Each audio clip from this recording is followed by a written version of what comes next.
Galera do segundo ano, nos encontrando mais uma vez aqui para a nossa aula. Lembrando que a gente está dando continuidade, tá? Estamos lá na aula 35 e 36, falando de uma coisa que hoje está bastante presente, tá? Que são os movimentos sociais. A gente vê o que está acontecendo hoje nos Estados Unidos, depois da questão daquele afrodescendente, tá? O Floyd, que de repente, por uma ação de um policial, de vários policiais, acabou gerando a morte dele. E a gente percebeu que começaram a se mobilizar, os movimentos começaram a surgir, se mobilizar, alguns de forma pacífica, outros de forma muito violenta, e a gente vê as consequências. Outro caso interessante foi o caso aqui no Brasil, que a gente viu, o caso daquela empregada que foi passear com o cachorro, a sua patroa, deixou o filho com ela para que ela pudesse dar uma atenção, e a gente viu o que aconteceu, a mídia já mostrou para nós, a gente viu mobilização. As pessoas estão aí se movimentando, tá, para se encontrar uma possível solução para essa questão racial no Brasil. Mas vamos voltar um pouquinho lá para trás, vamos olhar para a história. Quando aconteceu a escravidão no Brasil, todo o seu processo tá discriminatório, destruidor, mas vocês perceberam uma coisa interessante? A figura do negro no Brasil não era visto como um ser humano. Era alguém inferior, não era nem considerado gente, pessoa, e isso foi incutido, tá, dentro da sociedade. Perpassou o tempo, esse negro no Brasil, depois da abolição, vai ser livre.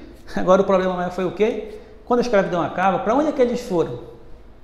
Quando você vai para os Estados Unidos, existiu o processo da escravidão, mas quando houve o fim, foi dado para esse nos Estados Unidos um pedaço de terra e um animal, um burrinho, para que ele pudesse trabalhar na terra.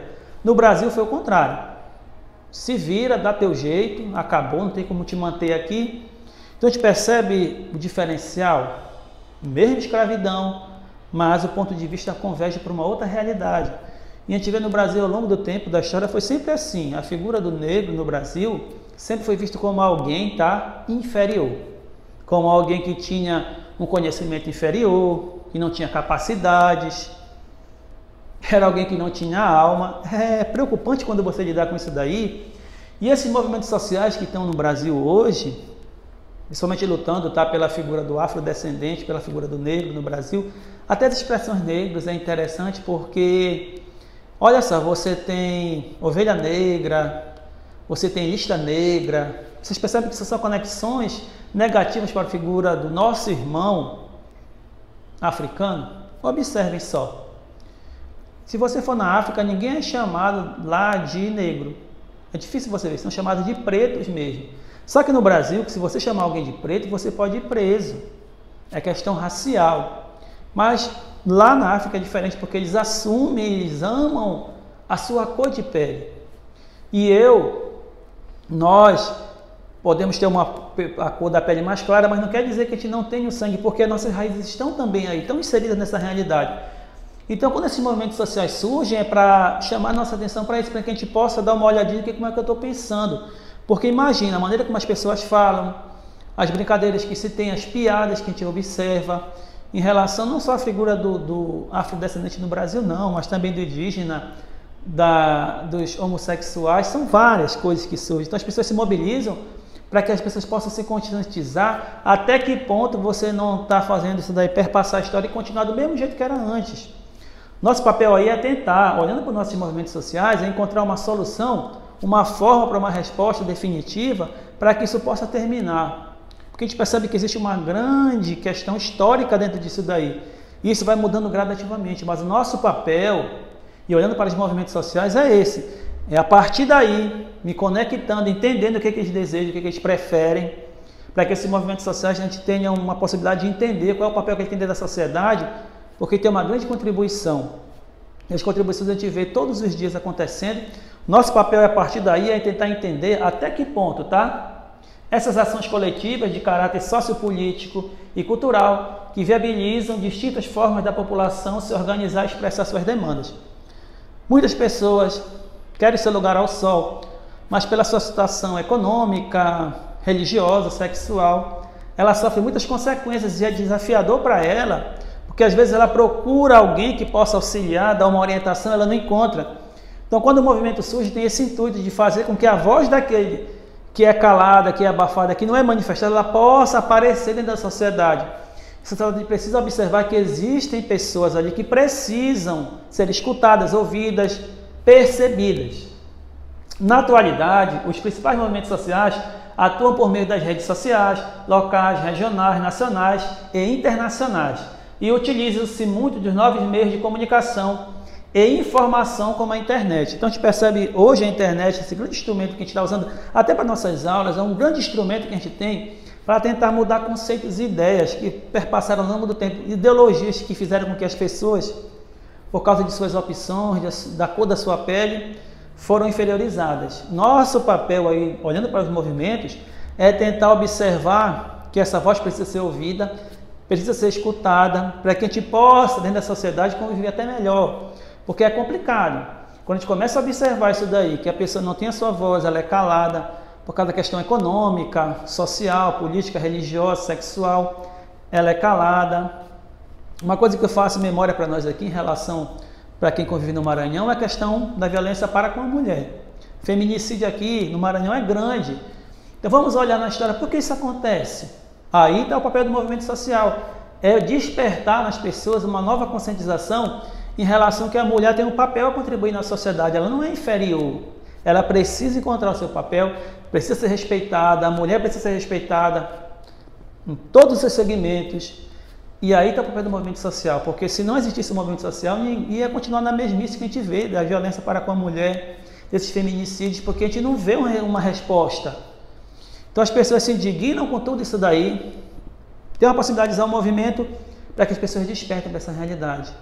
Por isso que os meios de comunicação que nós temos hoje, principalmente a internet, é esse grande instrumento de conscientização dessa nova geração que está aí, porque a geração de hoje é a geração do eletrônico, tá? Das notícias muito rápidas, de uma sociedade que hoje ela conhece uma possibilidade, quando for daqui a algumas horas, isso já não é mais aquilo que ela via anteriormente. Então, o conhecimento ele é constante, está mudando na sociedade hoje todos os dias. E o movimento social tem esse papel de fazer com que a gente comece a entender que as pessoas precisam ser vistas, escutadas, respeitadas, e o movimento social, através de suas ações, seja ela pela questão sexual, questão econômica, política, social, seja qual for, ela tem esse papel a contribuir. E por isso que na atualidade elas são bastante importantes para que elas possam mostrar para todas aquelas pessoas que convivem com a gente que isso precisa mudar. E hoje a questão do racismo está em pauta, não só pela questão daquele que morreu lá nos Estados Unidos, não, aquele homem, o Floyd, não é por causa disso não. São muitas coisas que a gente tem que observar. E o movimento social é aquele que dá um tapa na nossa cara que a gente possa observar, opa, existe alguém que precisa ser observado, que precisa ser escutado dentro da sociedade, tá? E nessas características nós temos alguns tipos de movimentos sociais. Nós temos os conservadores e nós temos os progressistas. Olhando para essas duas viés, ou progressista, conservador, afinal de contas, o que está impedendo na sociedade? Será os conservadores ou será os progressistas? Porque a partir daí é que a gente vai entender, tá? Que nos movimentos sociais conservadores não querem as mudanças sociais emancipatórias, mas impor as mudanças segundo seus interesses particularistas, pela força, utilizando a violência como estratégia principal de suas ações. São movimentos construídos, tá, a partir de práticas sectárias e destrutivas, muitos deles fundamentados na xenofobia, nacionalistas, religiosas, raciais, etc. É até interessante quando você começa a ver essa mobilização no Brasil, os que são a favor do governo, nada mais é de que um grande grupo de conservadores, tá, que estão preocupados na concepção de ser nacionalista ou não, e ele acha que ele tem o direito de fazer porque é melhor, eu sou melhor. E quando a gente começa a pensar, isso daí é perigoso, quando começa a achar que eu sou melhor, isso pode impactar na questão religiosa, questão racial. E hoje a gente vê muito isso daqui para nós, religiosa, racial, tá? Xenofobia, nacionalistas, a gente vê muito presente hoje. Indivíduos, tá, que acham que podem, através de seu movimento social conservador, que tem que ser desse jeito. Ao longo da história foi assim, não tem como mudar, vai ser assim e acabou-se. É só você pensar, quando você fala isso aí em relação, tá, aos movimentos feministas. Quando as mulheres estão lutando pelos seus direitos, e se você vive dentro de uma concepção conservadora, que o machismo é aquele que está certo como movimento, e a mulher tem que ser caracterizada por ser inferior e pronto, e a gente vê as consequências. O feminicídio nada mais é do que esses movimentos aí que estão aí, conservadores, que acham que deve ser assim. E a gente não fala só da violência física, não, em relação à mulher, você tem a patrimonial, você tem a psicológica, e essa daí ela tem um impacto maior, tá, dentro do mundo feminino, principalmente em relação com as mulheres, porque imagine, você tem a violência patrimonial e a psicológica, não é a física, porque você pode ter um corte com tratamento, fica a cicatriz, uma vez desaparece, mas a psicológica, a patrimonial, a gente vê que essa daí é a pior, porque ela tem um impacto, tá, na psique do indivíduo, isso daí perpassa o tempo, vai se lembrar daqui a 15, 20 anos. É só você imaginar, quando você pegou uma bronca do seu pai por uma consequência que você fez, vai passar anos e você vai lembrar daquele dia, porque são as palavras doem muito mais do que um corte, do que um tapa, porque a palavra você leva para a vida toda. E esses movimentos, tá, conservadores têm essa preocupação de fazer com que a sociedade continue imaginando como era antes, que tem que ter alguém superior. É só você olhar para a Segunda Guerra Mundial quando você fala do nazismo. Olha só, um cara que levanta a Alemanha, faz ela ressurgir das cinzas, mas olha a ideia que foi que ele trouxe como movimento conservador, que existe uma raça única superior, as outras eram inferiores, e se eram inferiores, o que devia fazer? Eliminar. E na história nós temos mais de 6 milhões aí de judeus mortos, por uma ideia, uma ideologia, tá, de um movimento, tá, conservador, e tem pessoas que bebem, tá, dessa mesma fonte até hoje, que digo os neonazistas que nós vemos aí, que são indivíduos que ainda acham que tem que ser desse jeito. Então a gente percebe, nosso papel hoje é começar a observar para isso daí e perceber que na história não foi tão interessante para os indivíduos. Quanta morte nos gerou esses movimentos sociais aí conservadores? Quanta morte, quantas pessoas foram afastadas dos seus, por uma ideia, por um pensamento.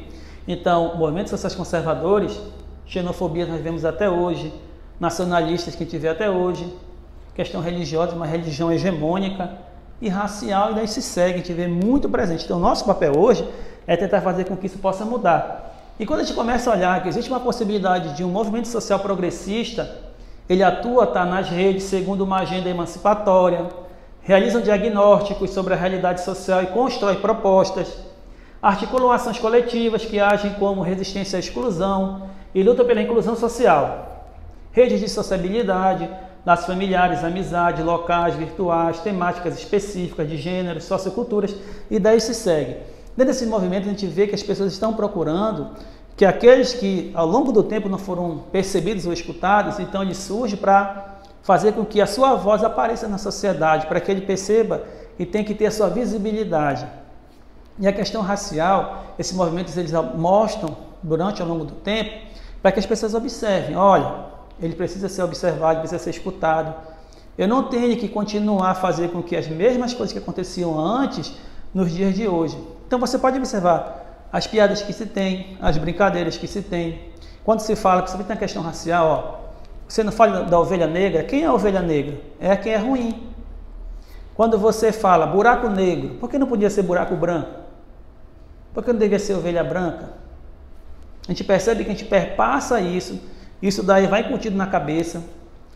Se você quer mudar alguém, a gente tem que começar lá com as nossas crianças, porque elas têm a possibilidade. Você ver vídeos em que uma criança branca e uma negra, elas se abraçam sem preconceito nenhum. É o amiguinho de sala de aula. Ao longo do tempo a gente vai desenvolvendo nossos conhecimentos, capacidades, a gente vai começando a criar essa imparcialidade, você começa a afastar a figura do afro da tua realidade. Porque é visto como alguém sujo, como alguém perigoso, como alguém que possa te prejudicar. Então a gente percebe que a gente vai passando isso daí. E o movimento social progressista tem essa preocupação de mobilizar as pessoas para entender que não é assim que a sociedade deve funcionar, que a gente não deve fazer esse distanciamento dos indivíduos. Apesar de a gente estar vivendo hoje o distanciamento social devido à pandemia, porque é uma preocupação que se tem aí, de se buscar uma solução para um problema, para que não gere um mal maior. Nosso papel hoje é tentar olhar o que aconteceu lá nos Estados Unidos, o que aconteceu no Brasil em relação àquela criança, devido àquela empregada que foi passear com o cachorro. Isso é uma ponta do iceberg, existem coisas até piores. Situações que estão aí no nosso dia a dia, as pessoas querem ser percebidas, e esses movimentos sociais progressistas têm esse papel, fazer com que essa voz possa ser escutada, possa entender por que existem essas questões aí que são colocadas, aonde é que tem que se melhorar, porque a gente não possa estar perpetuando aquilo que a gente viu ao longo da história. E quantas pessoas não morreram por causa de uma ideia de buscar o melhor? porque achavam que a solução seria desse jeito. E daí a gente vê no Brasil, principalmente aqui, a questão racial que é muito forte. Temos uma grande população, tá, de afrodescendentes aqui no Brasil, mas a gente esquece. Quando você olha para os meios de comunicação e observe como é que é vista a figura do personagem afrodescendente no Brasil. Dê uma olhadinha como é que ele é visto. Ou ele é o motorista, ou ele é o porteiro, ou ele é algo muito inferior. Você vê poucas imagens da figura do afro lá em cima, como presidente. Olha no Brasil. Quantos presidentes negros no Brasil? Olhe para a história, você não vai encontrar nenhum. Para dizer que não foi algo interessante, no Brasil foi eleita uma primeira mulher presidente com mais de 100 anos de república. Mas o que aconteceu com a mulher presidente? Impeachment, né? E é preocupante porque não só falo da figura da mulher, não, mas a figura do afro no Brasil, a gente não vê a figura do presidente. É só você ver coisas mínimas. Se você for para uma igreja hoje, aqui em Imperatriz, eu quero que vocês observem quando tiver a pandemia tiver terminado, todo mundo ok? Que segmento você for, se você for católico, evangélico, qualquer um. Como é que é visto seu pastor, seu padre? É algum afrodescendente? Raramente você vai ver que são contados no dedo. Então a gente observa que isso é muito desafiador. Eu aconselho vocês, quando tiverem uma oportunidade, para quem gosta de leitura, procurem um autor chamado Josué Montello, que é um maranhense, e vocês vejam as histórias que ele fala. Mas em especial, eu quero que vocês tiverem curiosidade, tiverem interesse, procurem a obra de Josué Montello, Tambores de São Luís. Procurem esse livro, quando tiverem uma oportunidade, e você vai ver a saga de um negro, Damião, dentro dessa realidade no Maranhão. Dê uma olhadinha para vocês verem. Ou senão você pega Gilberto Freire, Casa Grande Senzala. São livros grandes, mas que dão uma visão em relação dessas duas figuras no Brasil, principalmente do afrodescendente, como é que ele era visto, como é que ele era colocado. Gilberto Freire é bom, Casa Grande Senzala. José Montello, você pega lá Tambores de São Luís, e você vai entender que a questão racial no Brasil ela é muito difícil de se entender. Por que isso acontece? Então é importante que você observe isso daí. Porque no Brasil nós temos aqui a década de 70 e 80 que contribuíram bastante. O movimento que a gente observa aqui no Brasil, só você vê o MST, movimento pela questão contra a homofobia, isso é muito no Brasil. Então, durante esses grandes períodos se desenvolveram. E eles trouxeram benefícios interessantes, tá? Porque foram os movimentos populares que hoje nós temos. Na década de 90, surgiu muitas ONGs preocupadas, tá, com determinado tipo de situação para qualquer indivíduo. Então, nosso papel hoje é tentar observar que, mesmo assim, esses movimentos populares que você tem para moradores de rua, da saúde, dos sem creche, popular pela educação, ambiental, bairro, movimento de idosos, urbano, daí se segue. Então, esses movimentos aqui populares, eles surgem para que as pessoas tenham uma visibilidade no Brasil, porque dificilmente as pessoas observavam eles. Então, movimentos sociais, que a gente viu naqueles dois, lembra dos conservadores e progressistas? Enquanto um quer manter, tá, do jeito que está hoje, do mesmo jeitinho, mas no progressista a gente vê a realidade aqui, ó, esses movimentos populares, para todo tipo de situação, para o morador de rua, para o homossexual, para a questão religiosa, para a questão racial, eles estão aí bastante presentes, e nosso papel é ver aonde é que eu posso contribuir com isso daí. Não é porque eu estou agora em casa, dentro do isolamento social, que eu posso deixar de ser um alienado, ficar imaginando, não, tem que ser desse jeito. Não, a gente tem que começar a olhar para os movimentos sociais, populares, dentre outros, porque o objetivo deles é tentar mudar uma realidade que está aí hoje, é desafiadora. O nosso papel hoje é tentar encontrar, em meio a tantas realidades que nós vemos aí, que alguém precisa ser visto de novo. Não só o negro, não só o homossexual, não só a questão religiosa. Dê uma olhadinha nisso daí, comecem a observar que o movimento social que a gente está vivendo hoje, do isolamento, possa ser um movimento de conscientização, de um novo olhar, porque quando isso passar, como é que eu e vocês vamos estar nessa nova concepção de mundo, depois de uma pandemia, quando tudo passar? Qual vai ser minha atitude a partir dessas situações que estão acontecendo hoje? Então, galera do segundo ano, valeu, bons estudos e até a próxima.